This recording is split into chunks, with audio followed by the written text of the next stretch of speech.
ফিরে এলাম বিরতির পর। সিরিয়ায় পতন প্রেসিডেন্ট বাশার আল আসাদের নেতৃত্বাধীন সরকারের বিদ্রোহের মুখে দেশ ছেড়ে পালালেন প্রেসিডেন্ট আসাদ। বাথ পার্টির 5 দশকের শাসনের অবসান, ইসরায়েলের সঙ্গেও বিদ্রোহীদের সংঘর্ষের খবরও মিলছে। একই সঙ্গে আপনাদের জানিয়ে রাখি, গত কয়েকদিন ধরেই আমরা দেখছিলাম সিরিয়ার এই পরিস্থিতি, এবং গত শনিবার থেকেই কিন্তু বিদ্রোহী যে সেনা তারা কিন্তু জানিয়েই দিয়েছিল যে তারা একে একে দখল করবে বিভিন্ন স্থান, এবং দামাস্কাস অর্থাৎ সিরিয়ার রাজধানী দামাস্কাস দখল করতে শুরু করে তারা, এবং আজ দামাস্কাসের একাংশ দখল করে নেয় বিদ্রোহীরা।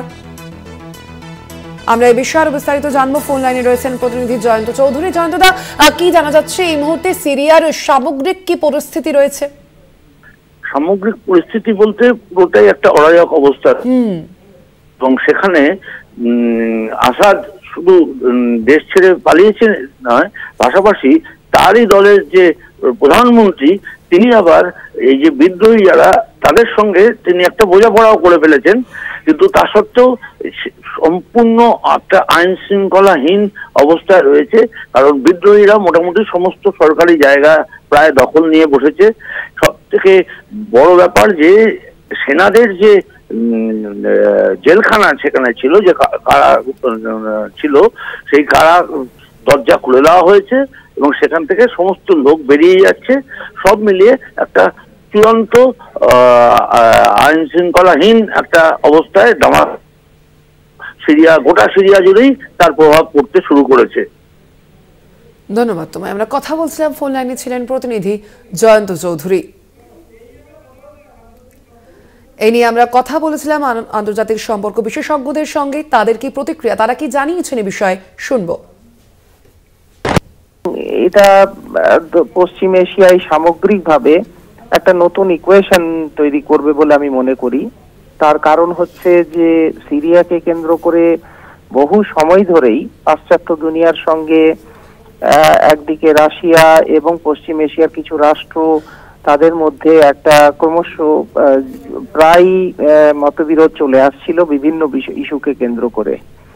তো এই মতাবস্থায় এই যে সিরিয়ার শাসন ব্যবস্থায় একটা চ্যাপ্টার ক্লোজড হলো আজকে এই আসাদ রেজিমের পতনের সঙ্গে সঙ্গে, এর পেছনে বেশ কিছু ব্যাকগ্রাউন্ড রয়েছে।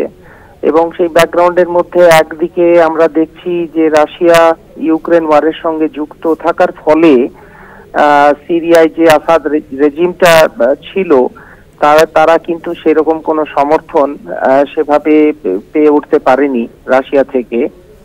এবং পাশাপাশি ইসরায়েল প্যালেস্টাইন যুদ্ধকে কেন্দ্র করে, কনফ্লিক্টকে কেন্দ্র করে একটা সামগ্রিকভাবে অস্থিরতা পশ্চিম এশিয়ায় তৈরি হয়েছে, এবং প্রত্যক্ষভাবে সিরিয়ার উপরে তার প্রভাবও পড়েছে আমরা দেখেছি।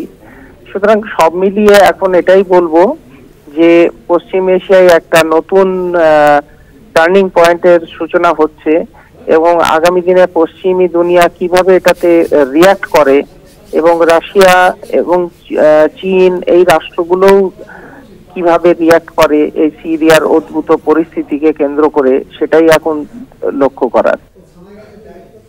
আল বাশারের যে গভর্নমেন্ট যেটা রয়েছে একেবারে অটোক্রেটিক, সেখানে গণতন্ত্রের মানুষের কোনো স্বাধীনতা নেই। আমেরিকাও খুব একটা পছন্দ করে তাই নয়, তাকে পছন্দ করে ইরান এবং রাশিয়া, মানে পুরোপুরি আর্থিক স্বার্থে।